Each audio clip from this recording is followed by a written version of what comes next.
नमो तस्स भगवतो अरहतो सम्मा सम्बुद्धस्स।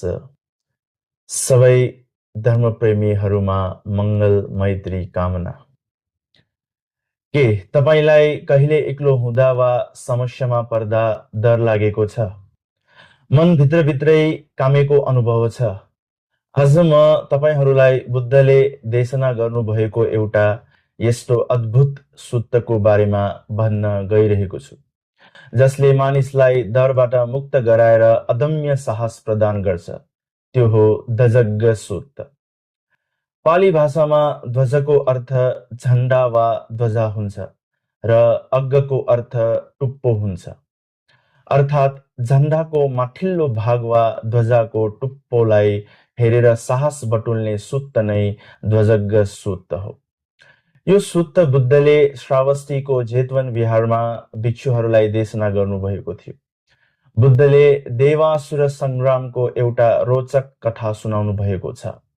जब देवता र असुरहरू बीच युद्ध भयो, देवराज शक्रले आफ्नो सैनिकहरूलाई भनेका थिए, यदि तिमीहरूलाई युद्धको मैदानमा डर लाग्यो भने मेरो विजय ध्वजा झण्डाको टुप्पोलाई हेर्नु, तिम्रो डर भाग्नेछ। तर फेरि बुद्धले भन्नुहुन्छ, देवराज शक्र आफै पनि राग द्वेष र मोहबाट मुक्त छैनन्। उनलाई पनि कहिलेकाहीँ डर लाग्छ, उनी पनि कहिलेकाहीँ भाग्छन्। त्यसैले उनको ध्वजाले पूर्ण सुरक्षा दिन सक्दैन।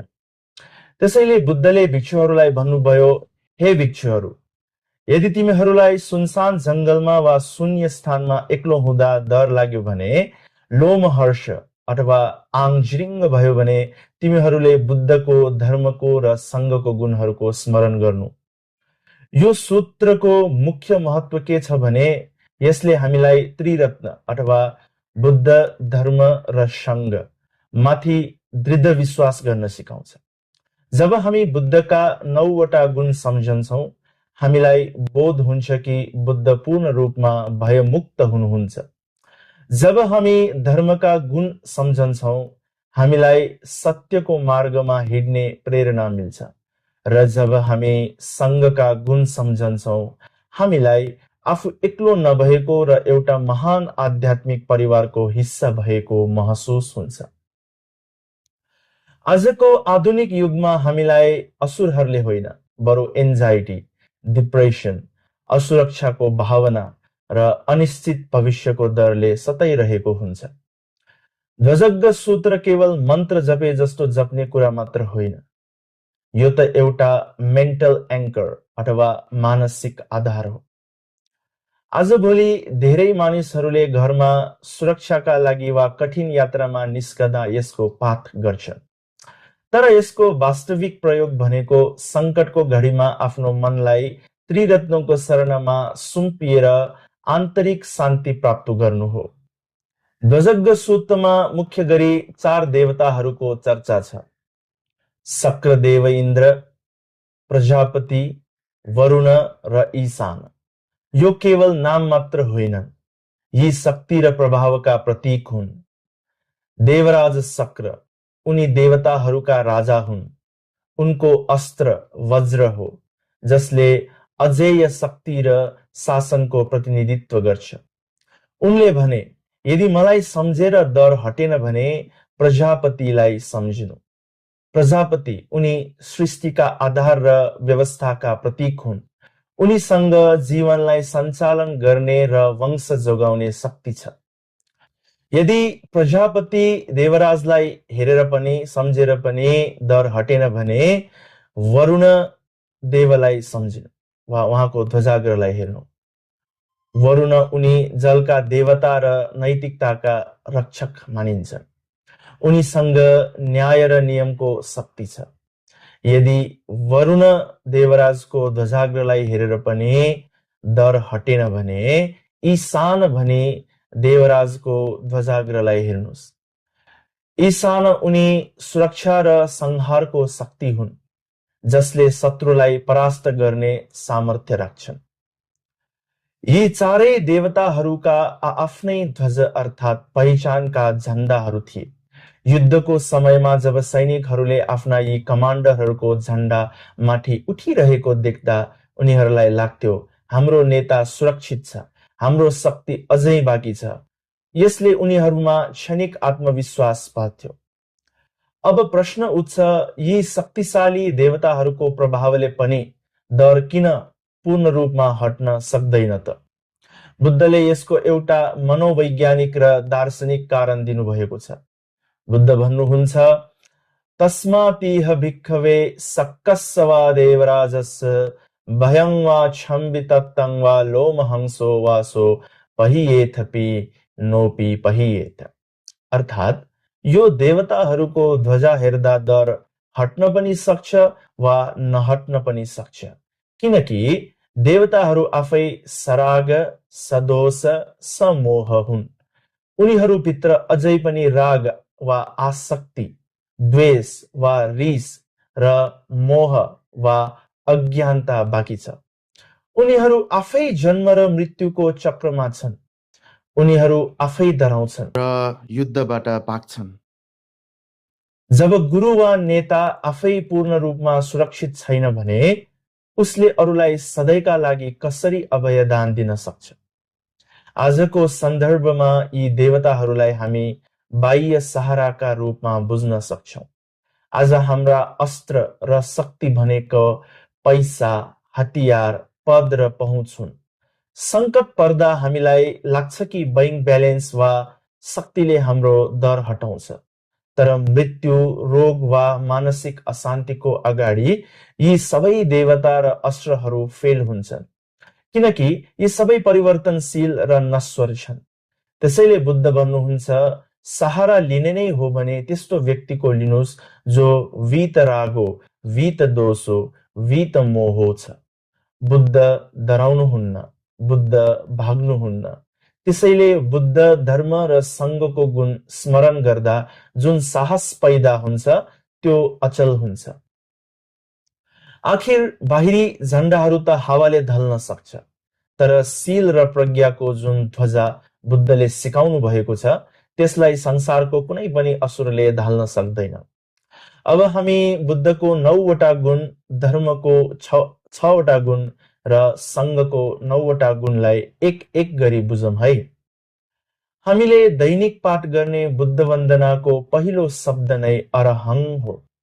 तर के हामीले यो शब्दको गहिराईलाई कहिल्यै महसुस गरेको छौं?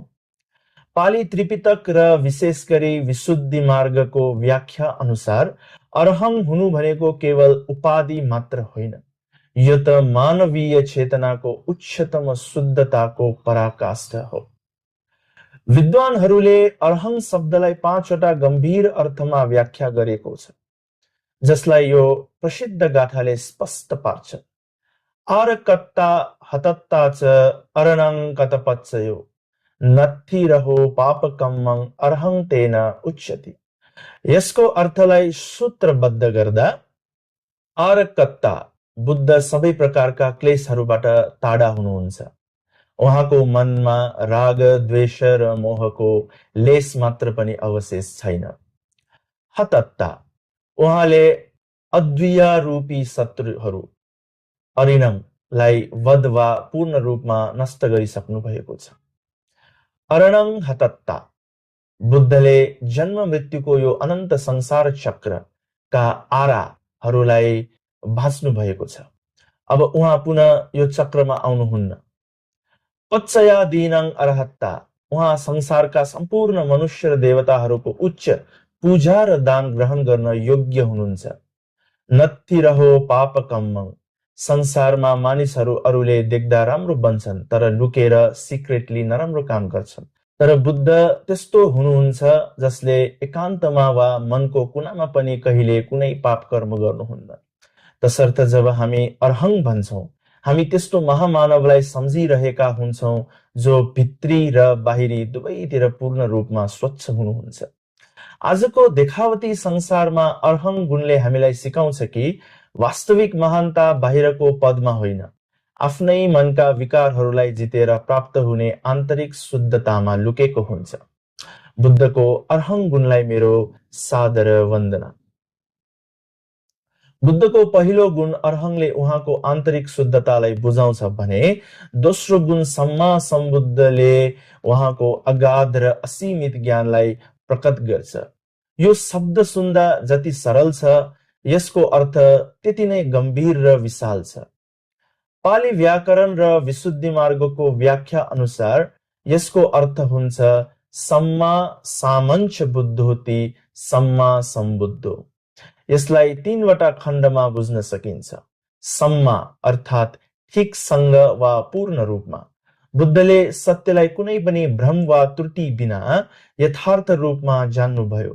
सामङ अर्थात् आफैले वा स्वयं।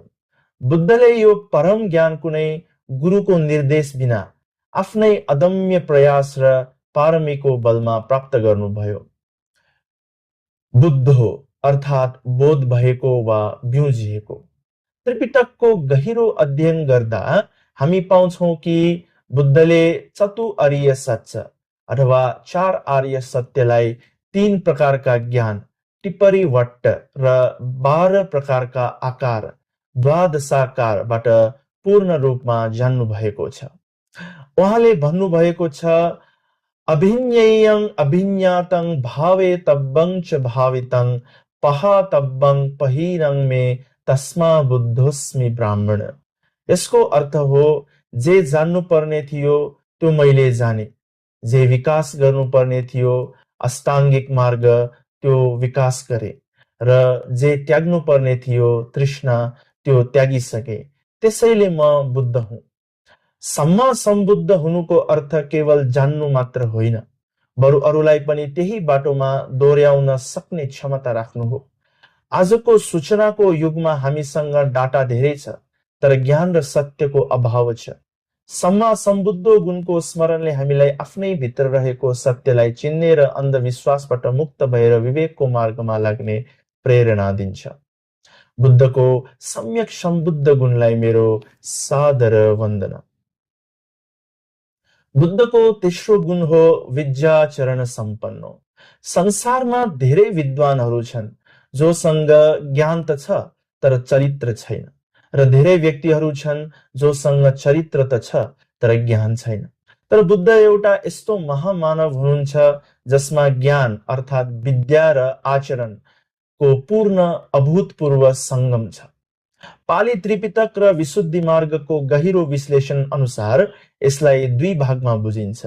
विद्या, बुद्धसँग 8 विद्या, 8 प्रकारका विद्या वा संक्षिप्तमा ते विद्या, 3 प्रकारका उच्च ज्ञान छन्, जसमा आफ्नो र अरूको पूर्व जन्म जान्ने ज्ञान, च्युति र उत्पत्तिको ज्ञान र सबै आश्रवहरू अर्थात् क्लेशहरू क्षय गर्ने आसवक्षय ज्ञान समावेश छ। चरण, बुद्धसँग 15 रस चरण धम्मा, 15 प्रकारका आचरणहरू छन्। यसमा शील संवर, इन्द्रिय संवर, भोजनमा मात्र पहिचान गर्ने, जागा रहने जागरिया, श्रद्धा, हिरिय, जुन हिरिय भनेको पाप गर्न लजाउने, ओतप्प पापसँग डराउनु र 4 वटा ध्यानहरू पर्दछन्। बुद्धले जुन कुरा जान्नुभयो त्यही कुरा व्यवहारमा उतार्नुभयो। त्यसैले भनिन्छ यथावादी तथाकारी, यथाकारी तथावादी। अर्थात् उहाँ जे बोल्नुहुन्छ त्यही गर्नुहुन्छ र जे गर्नुहुन्छ त्यही बोल्नुहुन्छ। सुत्त निपातमा भनिएको छ विद्याचरण सम्पन्नो सोसेठो देव मानुषे, अर्थात् विद्या र आचरणले सम्पन्न व्यक्ति नै देवता र मानिसहरू मध्ये सर्वश्रेष्ठ हुनुहुन्छ। आजको इन्फर्मेसनको युगमा हामीसँग इन्टरनेट मार्फत ज्ञान अथवा विज्ञान त प्रशस्त छ, तर संसारमा अशान्ति हुनुको कारण आचरण वा क्यारेक्टरको अभाव हो। विद्याचरण सम्पन्न गुणले हामीलाई सिकाउँछ कि केवल जानकारी बटुल्नु ज्ञान होइन, त्यो ज्ञानलाई शील र चरित्रमा ढाल्नु नै वास्तविक बुद्धत्व हो। ज्ञान र आचरणका प्रतीक ती भगवान बुद्धलाई मेरो सादर वन्दना। बुद्धको चौथो गुण हो सुगतो। पाली भाषामा सुको अर्थ राम्रो र गतको अर्थ गमन वा गएको हुन्छ। यो सुन्दा सामान्य लागे पनि त्रिपिटक र विशुद्धि मार्गको गहिराईमा पुग्दा यसले बुद्धको आचरण र वाणीको अद्भुत रहस्य खोल्छ। विद्वानहरूले सुगतो शब्दलाई मुख्यतया चारवटा विशेष अर्थमा व्याख्या गरेका छन्, जसलाई यो प्रसिद्ध पाली वाक्यवंशले स्पष्ट पार्छ। शोभन गमवत्ता, सुन्दर थानगतत्ता, सम्मागतत्ता, सम्मागतितत्ता च सुगतो। यसको अर्थलाई बुझौं। शोभन गमवत्ता अर्थात् बुद्धको गमन अत्यन्त सुन्दर छ। उहाँले आर्य अष्टाङ्गिक मार्गको यस्तो सफा र स्पष्ट बाटो रोज्नुभयो जसले उहाँलाई निर्वाणसम्म पुर्यायो। सुन्दर थानगतत्ता अर्थात् उहाँ सुन्दर स्थान वा निर्वाणमा पुग्नु भएको छ, जहाँ फेरि दुःख र पुनर्जन्मको डर छैन। सम्मागतत्ता उहाँ राम्रोसँग जानुभएको छ। उहाँले क्लेशहरूलाई यसरी त्याग्नुभयो कि ती फेरि कहिले पलाउन सकेनन्। सम्मागतितत्ता यो सबैभन्दा महत्त्वपूर्ण छ। यसको अर्थ हो सत्य र हितकारी बोल्ने। बुद्धले यस्तो वाणी बोल्नुभयो जो सत्य छ, हितकारी र फाइदाजनक छ र समय अनुकूल छ, चाहे त्यो सुन्दा प्रिय लागोस् वा अप्रिय। यदि त्यो सत्य र हितकारी छ भने मात्र बुद्ध बोल्नुहुन्छ। आजको संसारमा हामी धेरै बोल्छौं, तर हाम्रो बोलीले कति हित गरिरहेको छ सोच्नु भएको छ? सुगतो गुणले हामीलाई सिकाउँछ कि हाम्रो जीवनको मार्ग र हाम्रो वाणी दुवै शुद्ध हुनुपर्छ। जसरी बुद्धले सही बाटो हिँडेर र सही शब्द बोलेर संसारलाई शान्ति दिनुभयो, हामीले पनि बुद्धको यो गुणलाई मनन गर्दै आफ्नो जीवनलाई सुमार्गतर्फ दोहोर्याउनु पर्छ। ती सुमार्गका यात्री भगवान सुगतलाई मेरो सादर वन्दना। अब हामी तथागत बुद्धका नवगुणहरू मध्ये पाँचौं गुण लोकविदुको तात्विक चिन्तन गर्न गइरहेको छौं। सामान्य मानसपटलमा लोक भन्नाले हामी बस्ने भौतिक संसारलाई मात्र बुझिन्छ, तर पाली त्रिपिटकको गहिरो अध्ययन गर्ने हो भने लोकविदुको अर्थ धेरै विशाल र अत्यन्त दार्शनिक छ। आचार्य बुद्ध घोषले विशुद्धि मार्गमा लोकविदुलाई परिभाषित गर्दै भन्नुभएको छ, सभ्यथा विदितको लोकोति लोकविदु, अर्थात् जसले लोकलाई सम्पूर्ण रूपमा जान्दछ उहाँ नै लोकविदु हुनुहुन्छ। बौद्ध दर्शनमा लोकलाई मुख्यतया 3 भागमा बाँडिएको छ। ओकाश लोक, जसलाई हामी स्पेस वर्ल्ड भन्न सकिन्छ, यो अनन्त ब्रह्माण्ड वा भौतिक लोकलाई जनाउँछ। सत्यलोक, बुद्धले सबै प्राणीहरूको आशय, क्लेश र इन्द्रियहरूको क्षमतालाई पूर्ण रूपमा चिन्नुहुन्थ्यो। कसैले के कुरा सुनेर ज्ञान प्राप्त गर्न सक्छ उहाँलाई थाहा थियो। संखार लोक, संस्कार वा निर्मित तत्त्वहरूको लोक। खुद्दक निकायमा भनिएको छ, एको लोको सब्बे सत्ता आहारथितिका, अर्थात् सबै प्राणी आहारमा आधारित छन्। तर आजको समयमा सबैभन्दा मार्मिक र सार्थक व्याख्या संयुक्त निकायको रोहितस्य सूत्रबाट झल्किन्छ। एकपल्ट देवपुत्र रोहितस्यले बुद्धलाई सोध्छन्, हे भगवान, के हामी यात्रा गरेर संसार वा यस लोकको अन्त्यसम्म पुग्न सक्छौं? तब बुद्धले एकदमै गहिरो पाली गाथा व्याख्या गर्नुहुन्छ। इमस्मिन् येव व्याममत्ते कलेवरे संयमी समनके लोकञ्च पञ्यापेमि लोकसमुदयञ्च, अर्थात् म यो एक व्याम हात फैलाउँदाको लम्बाइ लामो ज्ञान र चेतना युक्त यही शरीरभित्र नै लोक संसार देख्दछु, लोकको उत्पत्ति देख्दछु, लोकको निरोध अन्त्य देख्दछु र लोक निरोधगामी मार्ग देख्दछु। तसर्थ लोकविदुको ज्ञान वैज्ञानिक वा भौतिक ज्ञान मात्र होइन, यो त्यो अनुत्तर ज्ञान हो जसले संसारको उत्पत्ति र विनाशलाई आफ्नै शरीर र चित्तभित्र देखेर मुक्तिको मार्ग प्राप्त गर्यो र सबैलाई त्यो मार्ग देखायो। यही अनुपम ज्ञानको कारण हामी तथागतलाई लोकविदु भन्दछौं र त्यो लोकविदु ज्ञानलाई म सादर वन्दना गर्दछु। अब हामी तथागत बुद्धको एउटा यस्तो विशेष गुणको बारेमा चर्चा गर्दैछौं जसले उहाँको करुणा र कौशलतालाई झल्काउँछ। त्यो गुण हो अनुत्तर पुरुषधम्म सारथी। पाली त्रिपिटकको गहिरो अध्ययन गर्दा यो गुण 3वटा शब्दको संयोजनबाट बनेको देखिन्छ। 1. अनुत्तर, जसको अर्थ हो सर्वश्रेष्ठ वा जसको समान अरू कोही छैन। 2. पुरुषधम्म, अर्थात् दमन गर्न वा सुधार्न योग्य प्राणीहरू। 3. सारथी, अर्थात् मार्गदर्शक वा तह लगाउने व्यक्ति। आचार्य बुद्ध घोषले विशुद्धि मार्गमा यसको गहिरो व्याख्या गर्दै भन्नुभएको छ।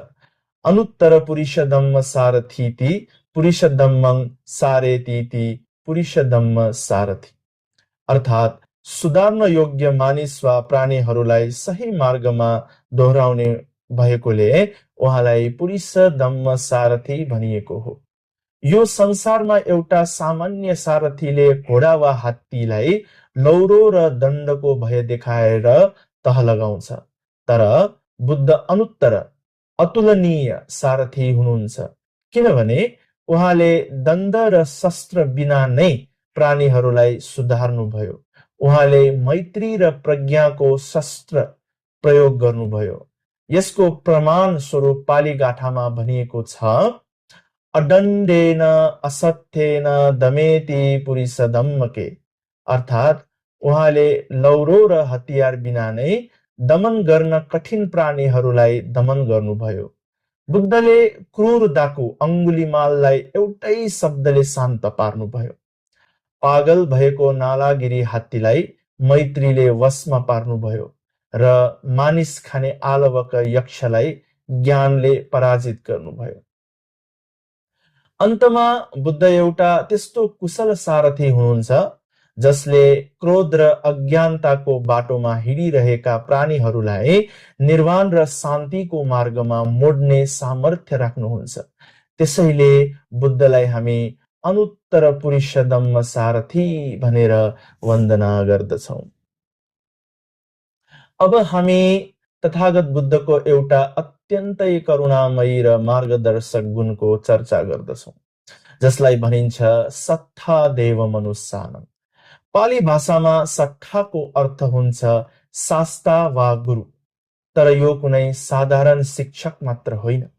विशुद्धि मार्गमा आचार्य बुद्ध घोषले यसको व्याख्या गर्दै भन्नुभएको छ, सत्ता देव मनुष्यानन्ति सत्ता वाहो देवानञ्च मनुष्यानञ्च, अर्थात् जसरी एउटा सार्थवाह वा लस्करको नेताले यात्रुहरूलाई मरुभूमि वा खतरनाक बाटोबाट सुरक्षित गन्तव्यमा पुर्याउँछ, त्यसरी नै बुद्धले देवता र मनुष्यहरूलाई संसार चक्रको डरलाग्दो मरुभूमिबाट निर्वाणको सुरक्षित बन्दरगाहसम्म पुर्याउनुहुन्छ। बुद्धलाई किन देव र मनुष्य दुवैको गुरु भनियो? किनकि बुद्धको धर्म केवल मानव जातिमा मात्र सीमित छैन। सत्ता शब्दले बुद्धको त्यो सामर्थ्यलाई जनाउँछ जसले ब्रह्मा, इन्द्र जस्ता उच्च श्रेणीका देवताहरूदेखि सामान्य मानिसहरूका जटिल संशय र दुःखको निवारण गर्नुहुन्छ। संयुक्त निकायको एउटा प्रसङ्गमा भनिएको छ, सत्ता लोके अनुत्तरो, यो लोकमा बुद्ध नै अनुत्तर वा सर्वश्रेष्ठ गुरु हुनुहुन्छ। एउटा शिक्षकले केवल ज्ञान दिन्छ, तर सत्ताले मार्ग देखाउनुहुन्छ।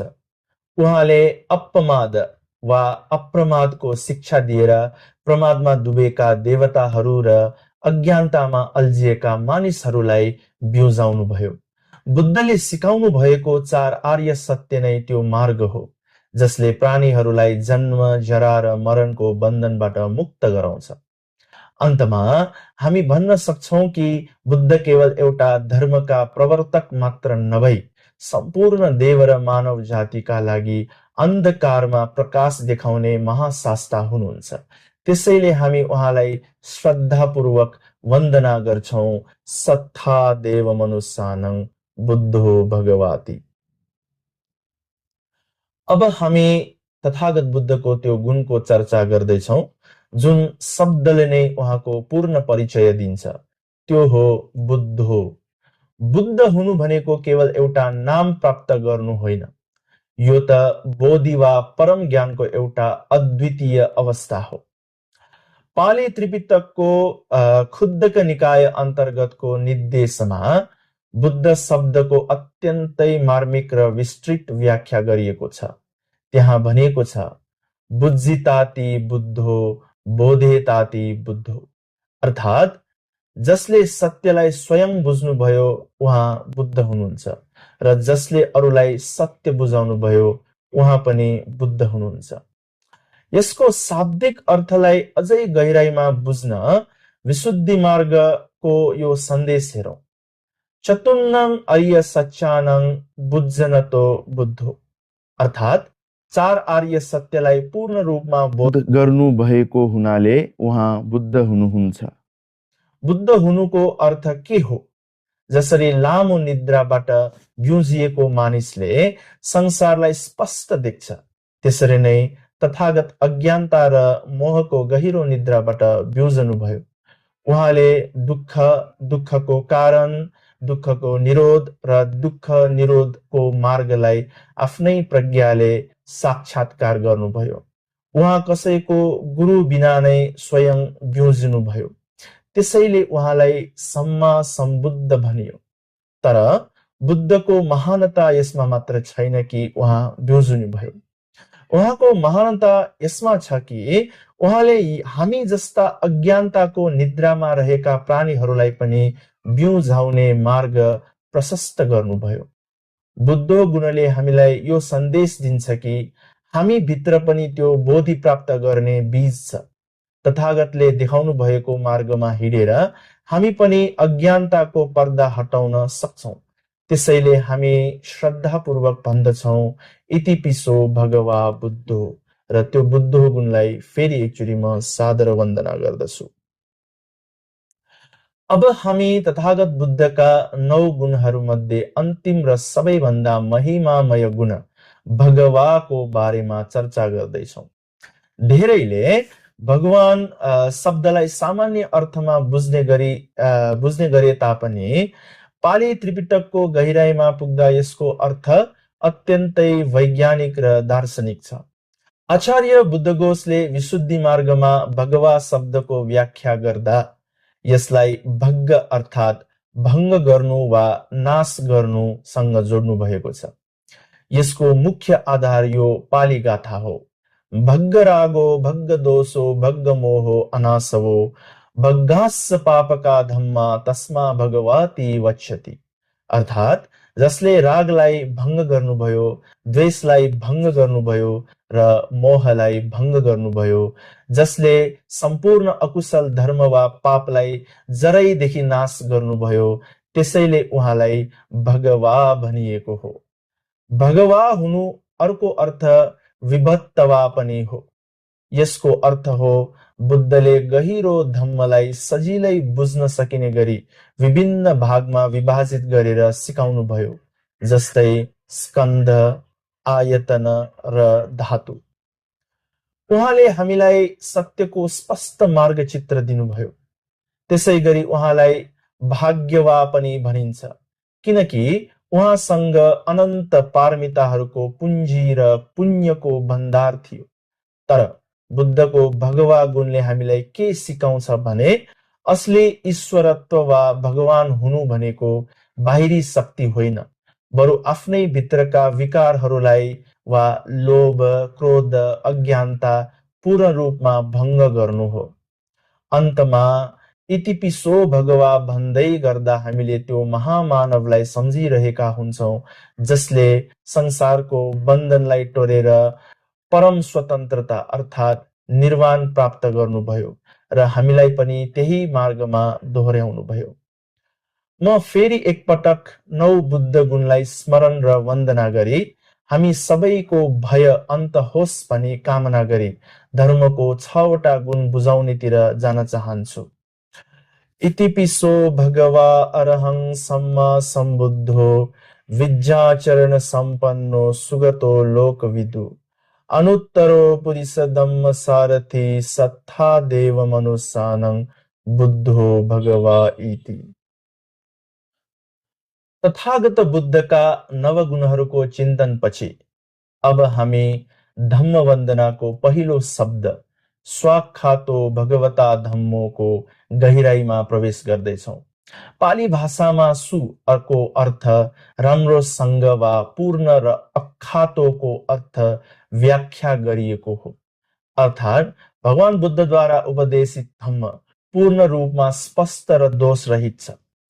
पाली त्रिपिटकको अध्ययन गर्दा यो गुणले धम्मको 3वटा विशेषतालाई बुझाउँछ, जसलाई हामी यस पाली गाथाबाट बुझ्न सक्छौं। आदि कल्याणं, मध्ये कल्याणं, पर्योसान कल्याणं, सत्थं सव्यञ्जनं, केवल परिपूर्णं, परिशुद्धं, ब्रह्मचर्यं प्रकाशयति। यसको अर्थ हो बुद्धको धम्म आदिमा कल्याणकारी वा सुरुमा शील, मध्यमा कल्याणकारी वा समाधिलाई जनाउँछ र अन्त्यमा कल्याणकारी प्रज्ञा र निर्वाणको संकेत दिन्छ। यो धम्म अर्थ र व्यञ्जन दुवैले युक्त छ। यसमा न त केही थप्नुपर्ने आवश्यकता छ, न त केही हटाउनु पर्ने। यो केवल परिपूर्ण अर्थात् आफैमा पूर्ण छ। बुद्धले भन्नुभएको धम्म कुनै काल्पनिक दर्शन होइन। उहाँले वस्तुको स्वभाव जस्तो छ त्यस्तै व्याख्या गरिदिनु भएको छ। विशुद्धि मार्गमा भनिएको छ कि यो धम्म दुई अति वा अन्तवाद, एक्सट्रिम्स और एक्सट्रिमिजम बाट मुक्त छ। न त यो धेरै विलासिताको मार्ग हो, न त धेरै शरीरलाई कष्ट दिने मार्ग। यो त मध्यम मार्ग हो, मध्यम प्रतिपदा। जब हामी स्वाख्यातो भन्छौं तब हामी यो स्वीकार गर्छौं कि यो धम्मको मार्गमा हिँड्ने हो भने दुःख मुक्ति निश्चित छ, किनकि यो मार्ग कुनै अन्धविश्वासमा होइन, बल्कि यथार्थ र अनुभवमा आधारित छ। त्यसैले यस्तो सुस्पष्ट र कल्याणकारी धम्मलाई हामी हृदयदेखि वन्दना गर्दछौं। स्वाख्यातो भगवता धम्मो। बुद्धद्वारा उपदेशित धम्मको दोस्रो अद्भुत गुण हो सन्दिठिको। धेरै धर्म वा दर्शनहरूमा पुण्यको फल वा सत्यको अनुभूति परलोकमा गएपछि वा मृत्यु पश्चात हुने आश्वासन दिइन्छ, तर बुद्धको धम्म त्यस्तो छैन।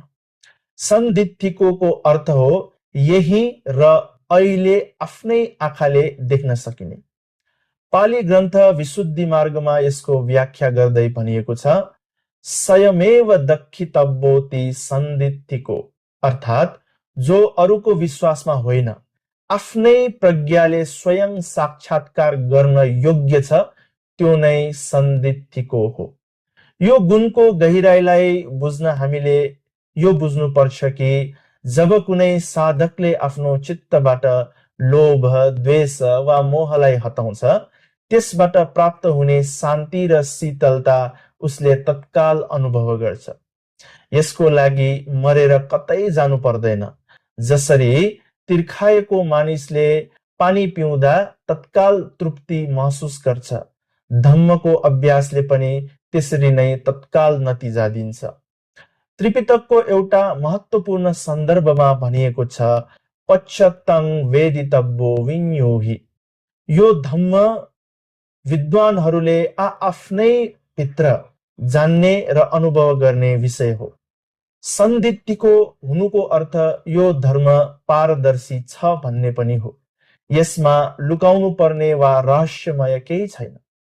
जसले शील, समाधि र प्रज्ञाको मार्गमा कदम राख्छ, उसले आफ्नै जीवनमा दुःख मुक्तिको स्वाद चाख्न पाउँछ। अन्तमा सन्दिठिको गुणले हामीलाई अन्धभक्त हुन होइन, बल्कि एक वैज्ञानिक झैं आफ्नै शरीर र चित्तभित्र सत्यको परीक्षण गर्न आह्वान गर्दछ। यस्तो प्रत्यक्ष देख्न सकिने धम्मलाई म पुनः वन्दना गर्दछु।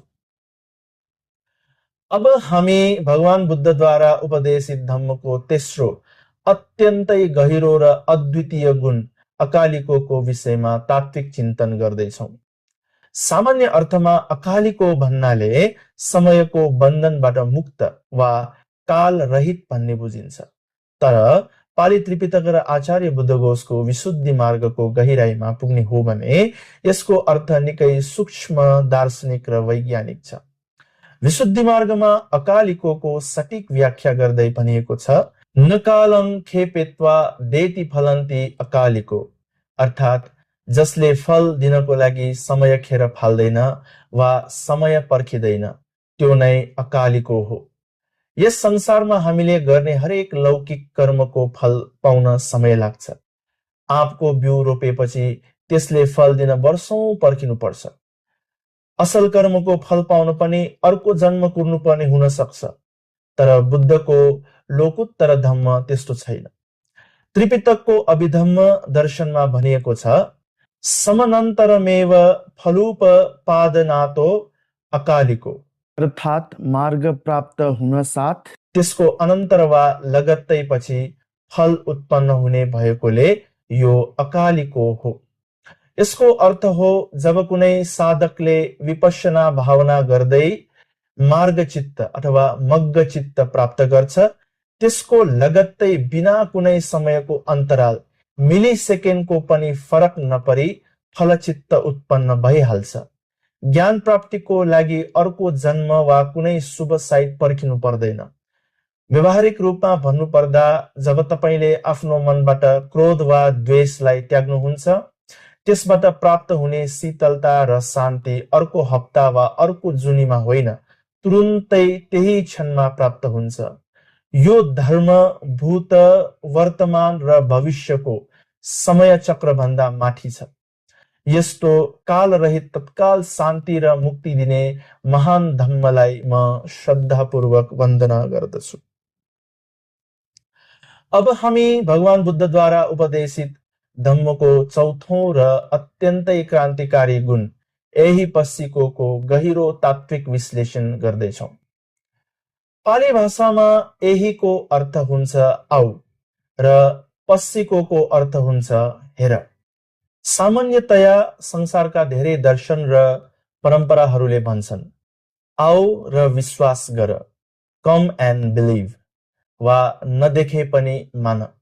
तर बुद्धको धम्म एकमात्र यस्तो वैज्ञानिक दर्शन हो जसले डटेर भन्छ, आऊ र आफै हेर, कम एन्ड सी।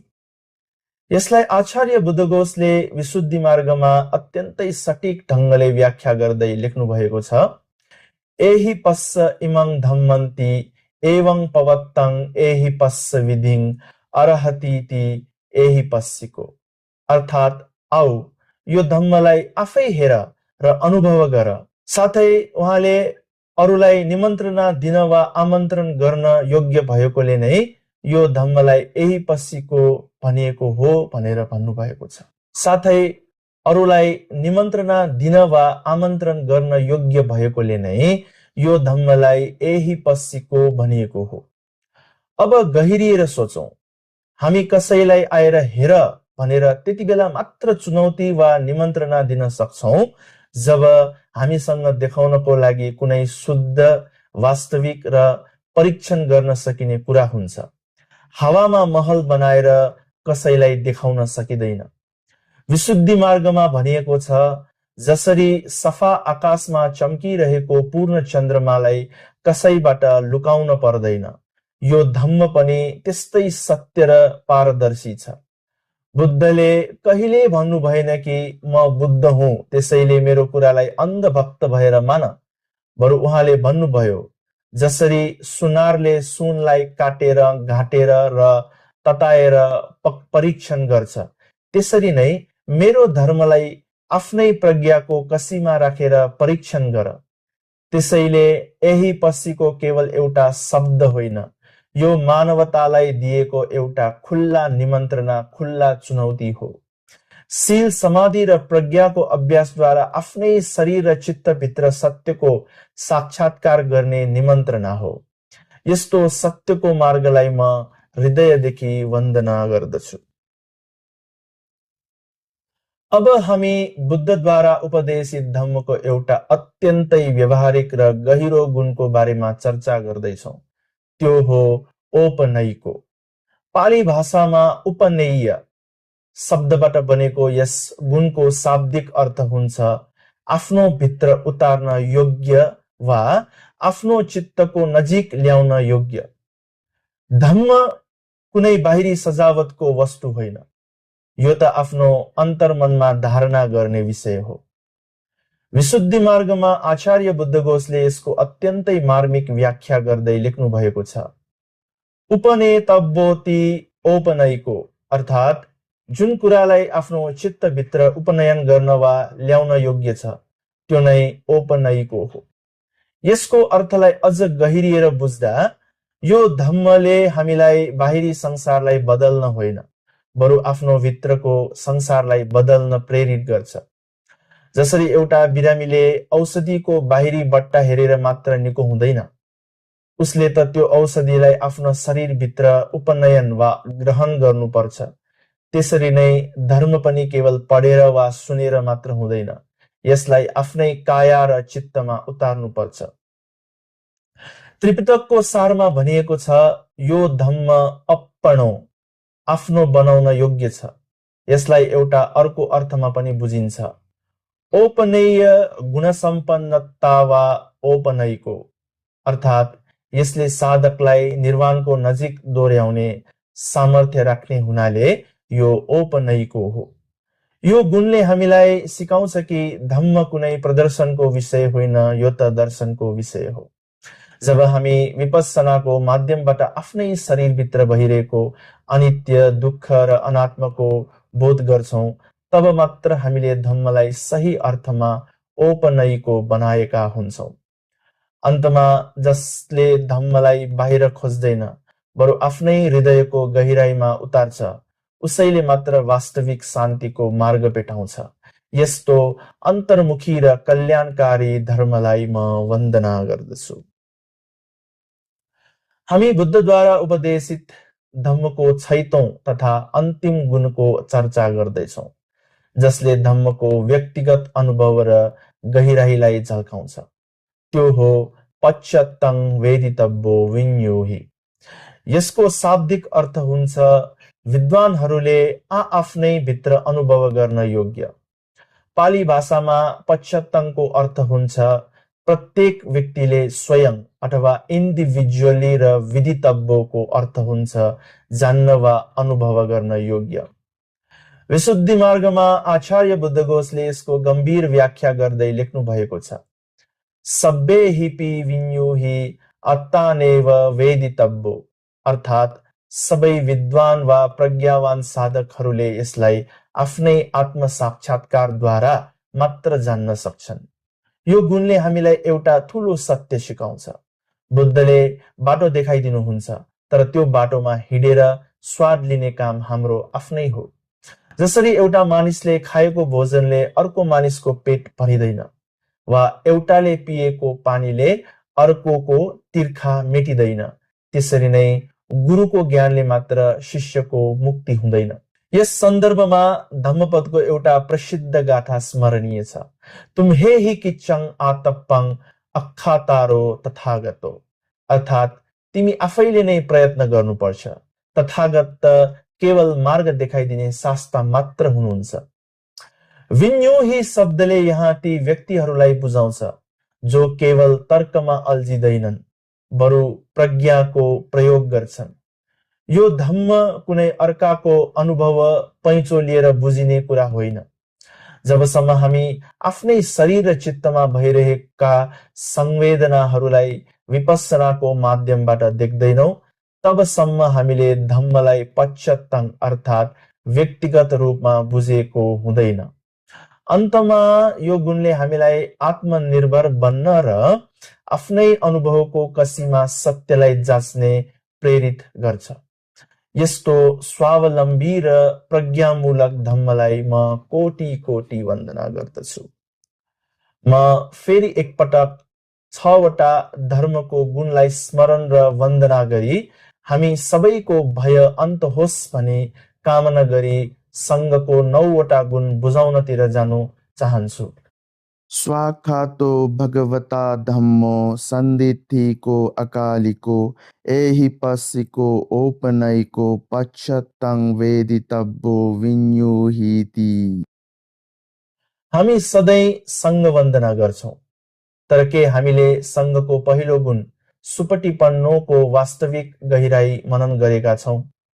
सामान्य अर्थमा सुपतिपन्नो भन्नाले राम्रो मार्गमा हिँडेको भनेर बुझिन्छ। तर त्रिपिटकको गहिरो अध्ययन गर्दा यसको अर्थ यतिमा मात्र सीमित छैन।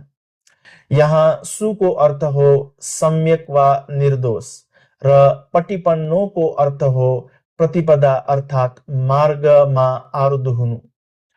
पाली ग्रन्थहरूमा यसको व्याख्या गर्दै भनिएको छ सम्मा पटिपट्टिया सुपतिपन्नो, अर्थात् जो सम्यक वा सही ढङ्गले प्रतिपत्ति वा अभ्यासमा लागेका छन्।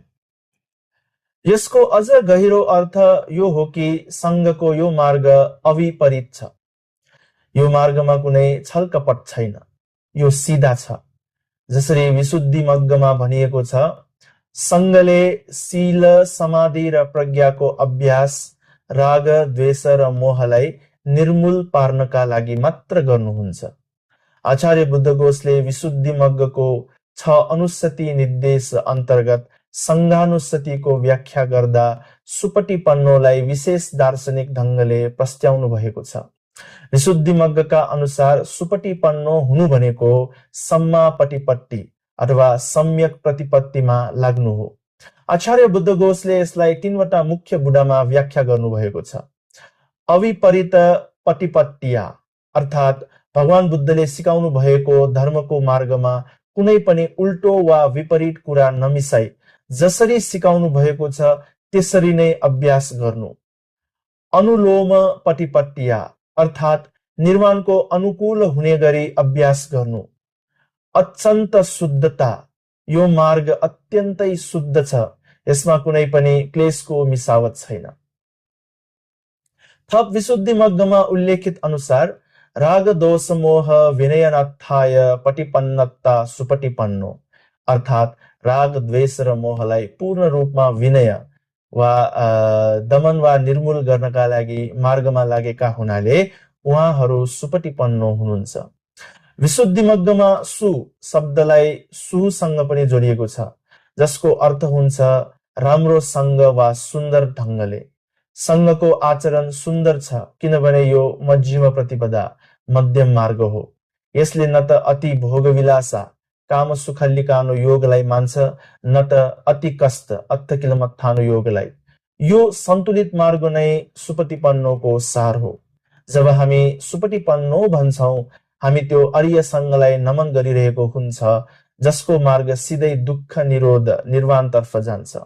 यो मार्ग बाङ्गो छैन, अकुटिल छैन, यो मार्ग अनुचित छैन।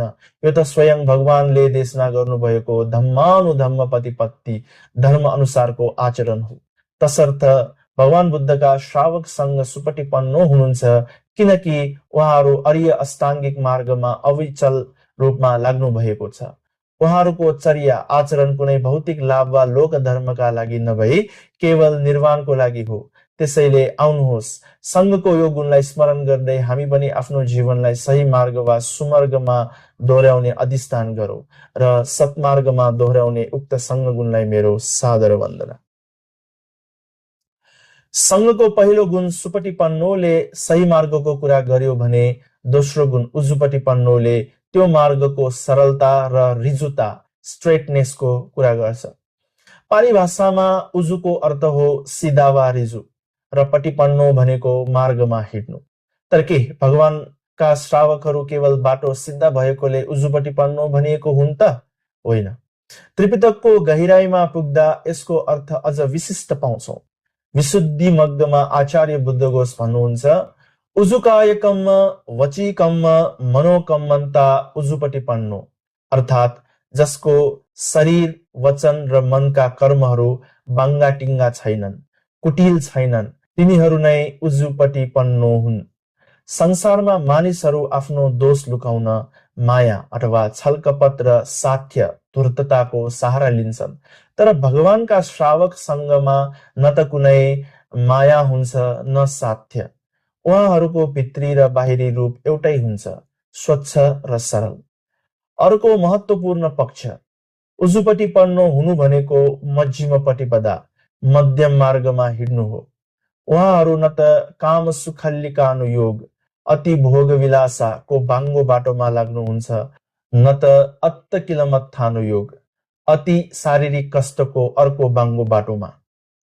यो दुवै अन्ता वा एक्सट्रिम्सलाई छोडेर बीचको सिधा मार्गमा हिँड्ने हुनाले सङ्घ उजुपट्टि पन्नो हुनुहुन्छ।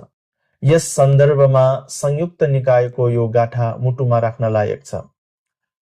उजुको नाम सोमग्गो अभया नाम सादिसा रथो अकुजनो नाम धम्मचक्केहि संयुतो। यसको भावार्थ हो त्यो मार्गको नाम नै रिजु सिधा हो, त्यो दिशाको नाम अभय डर नभएको हो र धर्मचक्रले युक्त भएको त्यो रथ शरीरमा चढेर निर्वाणको यात्रा तय गरिने हो। तसर्थ आफ्नो मनको कुटिलता त्यागौं र जीवनमा इमानदारिताको सिधा मार्ग अपनाऊ। सङ्घको यो उजु गुणलाई वन्दना गर्दछु। सङ्घ वन्दनाको क्रममा हामी भन्छौं न्याय पटिपन्नो भगवतो सावक सङ्घ। साधारण अर्थमा न्याय भनेको न्याय वा नियम जस्तो देखिन्छ, तर पाली त्रिपिटक र विशुद्धि मग्गको गहिराईमा पुग्दा यसको अर्थ अत्यन्तै विशिष्ट र निर्वाणमुखी छ। आचार्य बुद्धघोषले विशुद्धि मग्गमा स्पष्ट पार्नु भएको छ, न्यायो उच्यति निब्बानं, अर्थात् न्याय भनेको निर्वाण हो। त्यसैले न्यायपति पन्नो हुनुको अर्थ हो निर्वाण प्राप्तिको लागि जुन सत्य र उचित पद्धति आवश्यक छ त्यो पद्धतिमा पूर्णतः समर्पित हुनु। भगवानका श्रावक सङ्घहरू केवल परम्परा धान्न वा समय बिताउन प्रवजित हुनुभएको होइन। उहाँहरूको हरेक पाइला निर्वाणको साक्षात्कारको लागि निर्देशित छ। महापतिपदान सूत्रको प्रारम्भमा नै एउटा महत्त्वपूर्ण वाक्यांश छ जसले यो गुणलाई अझ प्रष्ट पार्छ। न्यायस्य अधिगमाय निब्बानस्य सच्चिक्रियाय। यसको अर्थ हो न्याय अथवा निर्वाण सही पद्धतिको अधिगमन प्राप्तिका लागि र निर्वाणको साक्षात्कारका लागि अभ्यास गर्नु। सङ्घ न्यायपतिपन्न हुनुहुन्छ किनकि उहाँहरूको मार्ग हेतु फल वा कज एन्ड इफेक्टमा आधारित छ। यो कुनै अन्धविश्वास होइन, यो त एउटा वैज्ञानिक र तार्किक पद्धति हो। जसरी गणितमा नियम सही भए उत्तर सही आउँछ, त्यसरी नै आर्य अष्टाङ्गिक मार्गको सही अभ्यासले अनिवार्य रूपमा दुःखको अन्त्य गर्छ। यही निश्चित र अमोघ पद्धतिको नाम नै न्याय हो। तसर्थ जब हामी सङ्घलाई न्यायपतिपन्नो भन्छौं, हामी त्यो सिस्टम वा पद्धतिलाई गौरव गरिरहेको हुन्छौं जसले मानिसलाई संसारको भुमरीबाट मुक्त गराई शान्तिको शिखरमा पुर्याउँछ। आउनुहोस् हामी पनि सङ्घको यो प्रज्ञापूर्ण गुणलाई आत्मसात गर्दै आफ्नो जीवनलाई निर्वाणमुखी बनाउने संकल्प गरौं। न्यायपतिपन्नो गुणलाई मेरो सादर वन्दना। भगवान बुद्धका श्रावक सङ्घको प्रशंसामा जब हामी सामीची पतिपन्नो शब्द उच्चारण गर्छौं, तब हामी सङ्घको त्यो सौन्दर्यलाई नमन गरिरहेको हुन्छौं जसले उहाँहरूलाई संसारकै अनुत्तर पुण्य क्षेत्र सर्वश्रेष्ठ पुण्य क्षेत्र बनाउँछ। सामीचीको शाब्दिक अर्थ हो उचित, उपयुक्त वा आदर योग्य। विशुद्धि मग्गमा आचार्य बुद्धघोषले यसलाई अत्यन्तै सुन्दर ढङ्गले परिभाषित गर्नुभएको छ। सामीचिन्ति सामिग्गहितब्बा पटिपदा, अर्थात् सामीची भनेको त्यो प्रतिपदा मार्ग हो जुन मार्गमा हिँड्ने व्यक्ति संसारको आदर र सत्कार पाउन योग्य हुन्छ। सङ्घ सामीचीपटिपन्नो हुनुहुन्छ किनकि उहाँहरूको आचरण धम्मानुधम्म पटिपट्टिया, अर्थात् धर्म अनुकूलको आचरणमा आधारित छ। गहिरो गरी बुझ्ने हो भने यो गुणले सङ्घको विनय र श्रद्धालाई दर्शाउँछ। श्रावक सङ्घले केवल ज्ञान मात्र हासिल गर्नुभएको छैन, उहाँहरूले त्यो ज्ञानलाई आफ्नो व्यवहारमा उपयुक्त ढङ्गले उतार्नु भएको छ। यस सन्दर्भमा यो पाली गाथा मनन योग्य छ।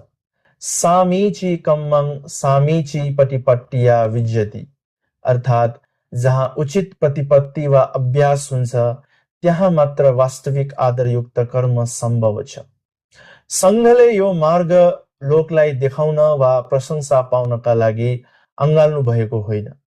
उहाँहरू त सामीजी अर्थात् त्यो श्रेष्ठ पद निर्माणको लागि उपयुक्त हुने गरी शील, समाधि र प्रज्ञामा प्रतिष्ठित हुनुहुन्छ। त्यसैले त जो व्यक्ति सामीची प्रतिपन्नो छ उही नै अञ्जलीकरणीय, हात जोडेर ढोग्न योग्य र सामीचीकरणीय, आदर सत्कार गर्न योग्य हुन्छ। निष्कर्षमा जब हामी सङ्घलाई सामीची प्रतिपन्नो भन्छौँ, हामी यो स्वीकार गर्छौँ कि बुद्धका श्रावकहरूले हिँडेको बाटो नै यो संसारमा सबैभन्दा मर्यादित र उचित मार्ग हो। उक्त सामीची प्रतिपन्नो गुणलाई सादर वन्दना। सङ्घ वन्दनाको यो खण्ड यदिदं चत्तारि पुरुषयुगानि अठ पुरुष पुग्गला, यसले हामीलाई भगवानको श्रावक सङ्घ वास्तवमा को हो भन्ने कुराको स्पष्ट र वैज्ञानिक परिचय दिन्छ।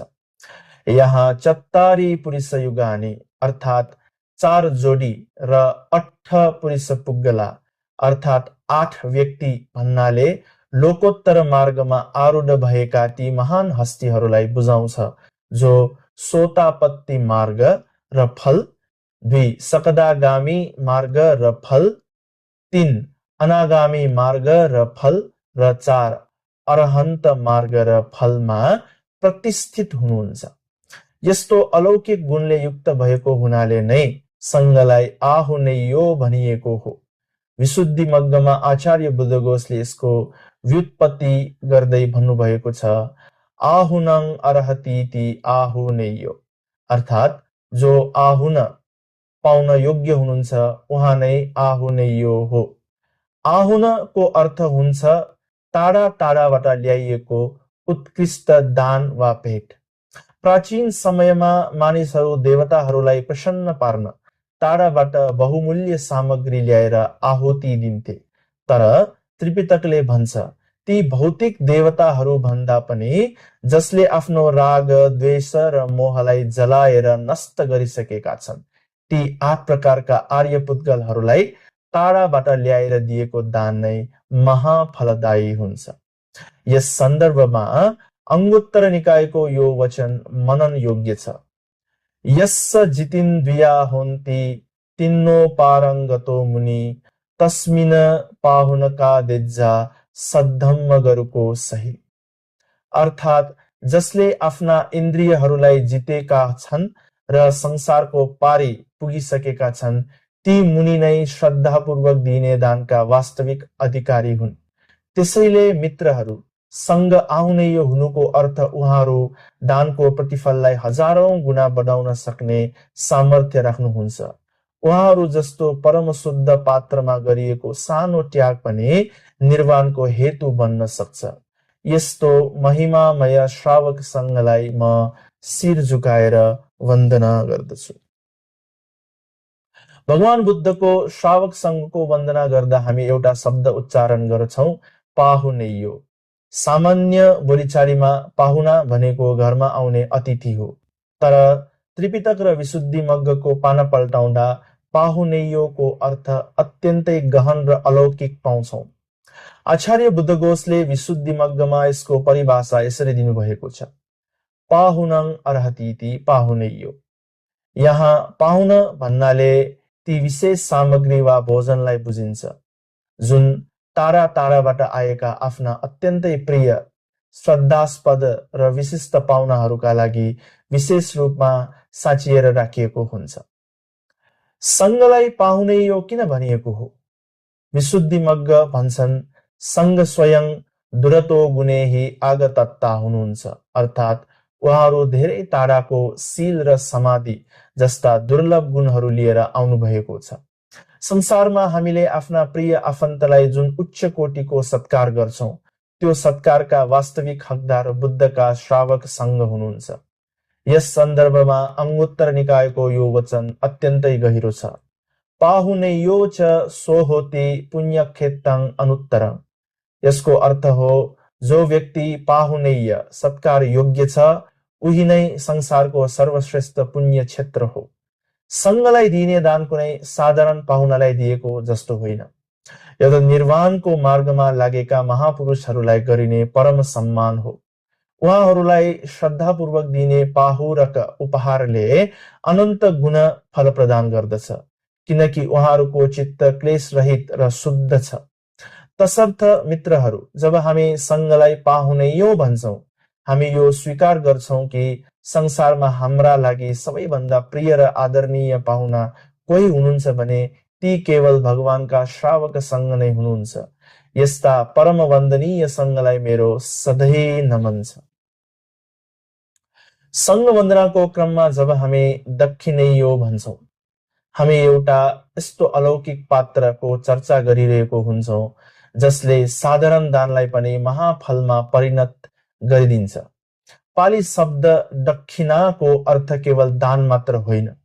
विशुद्धि मग्गमा आचार्य बुद्धघोषले यसको परिभाषा यसरी दिनुभएको छ: दक्षिणन्ति परलोकं सद्दहित्वा दीयमानं दानं। अर्थात् परलोक र कर्मको फलमा विश्वास राखेर श्रद्धापूर्वक दिइने दान नै दक्षिणा हो। र यस्तो श्रद्धापूर्वक दिइने दक्षिणा ग्रहण गर्न जो योग्य हुनुहुन्छ उहाँ नै दक्षिणैयो हो। भगवानका श्रावक सङ्घलाई दक्षिणैयो भन्नुको मुख्य कारण उहाँहरूले दान दिने व्यक्तिको पुण्यलाई शुद्ध गरिदिनुहुन्छ। जस्तो एउटा राम्रो खनजोत गरिएको उर्वर भूमिमा छरिएको सानो बीजले पनि विशाल वृक्षको रूप लिन्छ, त्यसरी नै शील र प्रज्ञाले युक्त सङ्घ रूपी भूमिमा गरिएको सानो त्यागले अनन्त फल दिन्छ। मध्यम निकायको दक्षिणा विभङ्ग सूत्रमा भगवान बुद्धले भन्नुभएको छ कि सङ्घलाई दिने दान व्यक्तिगत दान भन्दा कैयौं गुणा श्रेष्ठ छ। त्यहाँ भनिएको छ, सङ्गे दिन्नं महफलं नत्वेव पुग्गले दिन्नं।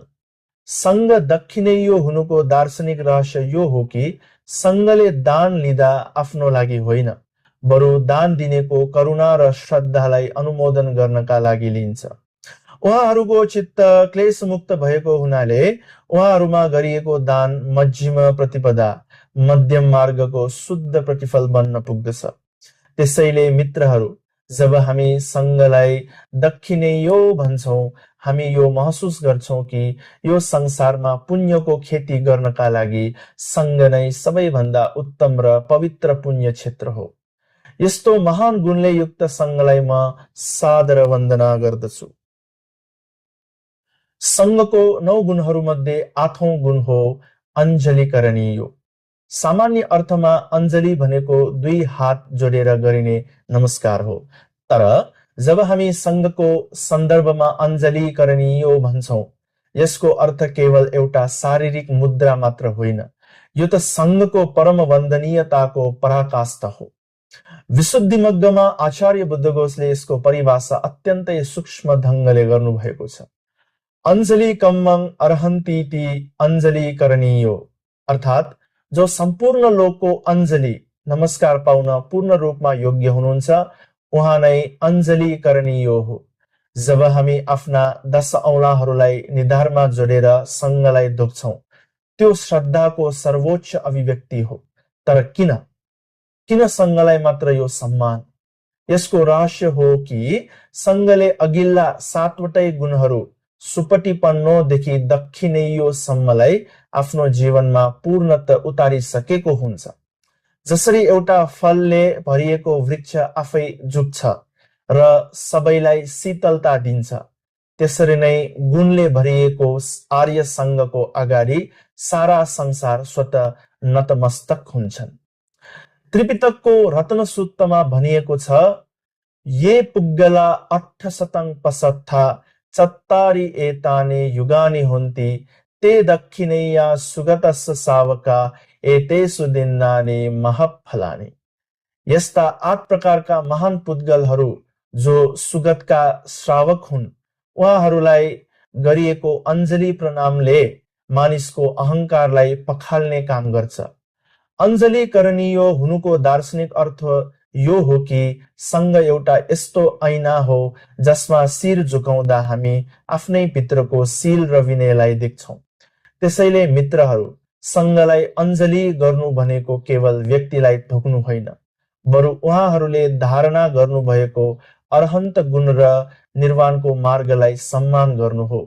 यो अञ्जली नै हाम्रो मङ्गलको द्वार हो। यस्ता परम आदरणीय र वन्दनीय सङ्घलाई म सदा सर्वदा अञ्जली प्रणाम गर्दछु। हामी सङ्घ वन्दनाको शिखर र अन्तिम गुणको चर्चा गर्दैछौँ, अनुत्तरङ पुण्यक्षेत्रङ लोकस्य। यो केवल प्रशंसा मात्र होइन, बरु यो संसारका लागि सङ्घको उपयोगिताको दार्शनिक निष्कर्ष हो। पालीमा अनुत्तरङको अर्थ हुन्छ जसभन्दा माथि वा श्रेष्ठ अर्को केही छैन, र पुण्यक्षेत्रङको अर्थ हुन्छ पुण्यको खेती गर्ने ठाउँ वा खेत। विशुद्धि मग्गमा आचार्य बुद्धघोषले यस गुणलाई अत्यन्तै सुन्दर ढङ्गले व्याख्या गर्नुभएको छ। पुण्यस्य विरुहनथेन खेत्ताङ अनुत्तरङ पुण्यक्षेत्रङ, अर्थात् जसरी बीजलाई अंकुरित हुन र बढ्नका लागि उर्वर भूमिको आवश्यकता पर्छ, त्यसरी नै मानवको पुण्यलाई वृद्धि गराउनका लागि सङ्घ यो लोककै सर्वश्रेष्ठ भूमि हो। जसरी एउटा कुशल किसानले ढुङ्गियान वा बाँझो जमिन छोडेर मलिलो र उर्वर खेतमा बिउ रोप्छ ताकि थोरै बिउबाट पनि धेरै फसल लिन सकियोस्, त्यसरी नै यो संसारका मानिसहरूले आफ्नो श्रद्धा र दान रूपी बिउ जब सङ्घमा रोप्छन् तब त्यसको प्रतिफल अनन्त र अक्षय भएर जान्छ। अङ्गुत्तर निकायमा यस गुणको सन्दर्भमा यो महत्त्वपूर्ण गाथा उल्लेख छ, आहुनेय पाहुनेय दक्षिणेय अञ्जलिकरणीय अनुत्तरङ पुण्यक्षेत्रङ लोकस्य यत्थदिन्नं महफलङ। सङ्घ अनुत्तर वा श्रेष्ठ हुनुको मुख्य कारण उहाँहरू लोभ, द्वेष र मोहबाट मुक्त हुनुहुन्छ। शुद्ध चित्त भएका ती 8 प्रकारका आर्य पुद्गलहरूमा गरिएको सानो पुण्य पनि निर्वाणको हेतु बन्न सक्छ। लोकस्य वा लोकका लागि भन्ने शब्दले के जनाउँछ भने सङ्घ कुनै एउटा सम्प्रदायका लागि मात्र होइन, बरु समस्त प्राणी जगतको कल्याणका लागि एउटा सहारा हो। निष्कर्षमा सङ्घ यो जगतको सबैभन्दा पवित्र र उर्वर खेत हो। यदि हामी दुःखबाट मुक्त हुन चाहन्छौँ र वास्तविक शान्तिको फसल काट्न चाहन्छौँ भने हामीले यो अनुत्तर पुण्य क्षेत्रमा आफ्नो श्रद्धा समर्पण गर्नै पर्छ। यस्तो सम्पूर्ण लोककै श्रेष्ठ पुण्य क्षेत्र रूपी श्रावक सङ्घलाई म शिर झुकाएर वन्दना गर्दछु। साथै अन्तमा म फेरि एकचोटि सङ्घ वन्दना गरेर सबैजनाको भयमुक्त होस्, भयबाट टाढा होस् भन्ने कामना गर्छु। सुपतिपन्नो भगवतो सावक सङ्गो, उजुपतिपन्नो भगवतो सावक सङ्गो, न्यायपतिपन्नो भगवतो सावक सङ्गो, सामीचीपतिपन्नो भगवतो सावक सङ्गो। यदिदं चत्तारि पुरुषयुगानि अट्ठ पुरुष पुग्गला, एष भगवतो सावक सङ्गो। आहुनेयो पाहुनेयो दक्षिणेयो अञ्जलिकरणीयो अनुत्तरङ पुण्यक्षेत्रङ लोकसाहिति। हामीले भगवान बुद्धद्वारा श्रावस्तीको जेतवन विहारमा देशना गरिएको अत्यन्तै शक्तिशाली ध्वजज्ञ सूत्रको चिन्तन गर्यौं। देवासुर सङ्ग्रामको कथाबाट सुरु भएको यो सूत्रले हामीलाई युद्धको मैदानबाट जीवनको यथार्थ मैदानसम्मको यात्रा गराएको छ। यस सूत्रको मूल सन्देश नै यही हो कि संसारका जतिसुकै शक्तिशाली भनिएका देवराज शक्र, वरुण, प्रजापति वा ईशानको ध्वजा झण्डा हेरेर क्षणिक साहस त मिल्ला, तर त्यसले हाम्रो डरलाई जरैदेखि उखेल्न सक्दैन, किनकि उहाँहरू स्वयं राग, द्वेष र मोहको बन्धनमा हुनुहुन्छ। पूर्ण अभयदान वा डरबाट मुक्ति पाउनको लागि हामीले त्यो ध्वजालाई हेर्नुपर्छ जो कहिले ढल्दैन। त्यो हो बुद्ध, धर्म र सङ्घको अनन्त गुणहरूको ध्वजा। हामीले बुद्धका 9 गुणहरूलाई सम्झ्यौं। उहाँ अरहङ हुनुहुन्छ, पापरहित हुनुहुन्छ, सम्मा सम्बुद्ध हुनुहुन्छ, स्वयं जागृत र लोकविदु संसारलाई जान्ने हुनुहुन्छ। उहाँ न डराउनुहुन्छ न भाग्नुहुन्छ। हामीले धर्मका 6 गुणहरूलाई मनन गर्यौं। यो धर्म स्वाखातो सुस्पष्ट छ, सन्दिग्धको प्रत्यक्ष देखिनेछ र औपनयिको आफ्नो भित्र उतार्न योग्य छ। हामीले सङ्घका 9 गुणहरूलाई हृदयाङ्गमा गर्यौं, जो सुपटिपन्नो सही मार्गमा हिँडेका, उजुपटिपन्नो सिधा मार्गमा हिँडेका र संसारको लागि अनुत्तरङ पुण्य खेत्ताङ सर्वश्रेष्ठ पुण्यको खेत हुनुहुन्छ। ध्वजग्ध सूत त केवल एउटा पाठ मात्र होइन, यो त अमृत समान औषधि हो। जब जब जीवनमा एक्लोपन महसुस हुन्छ, जब जब मन आत्तिन्छ वा डर लाग्छ, तब तब हामीले यी त्रिरत्नका गुणहरूलाई सम्झिनुपर्छ। जसरी कमान्डरको झण्डा देख्दा सिपाहीको हौसला बढ्छ, त्यसरी नै त्रिरत्नको गुण सम्झिँदा हाम्रो मनको एन्जाइटी र डर हराएर जान्छ र हामीमा अदम्य साहस पैदा हुन्छ।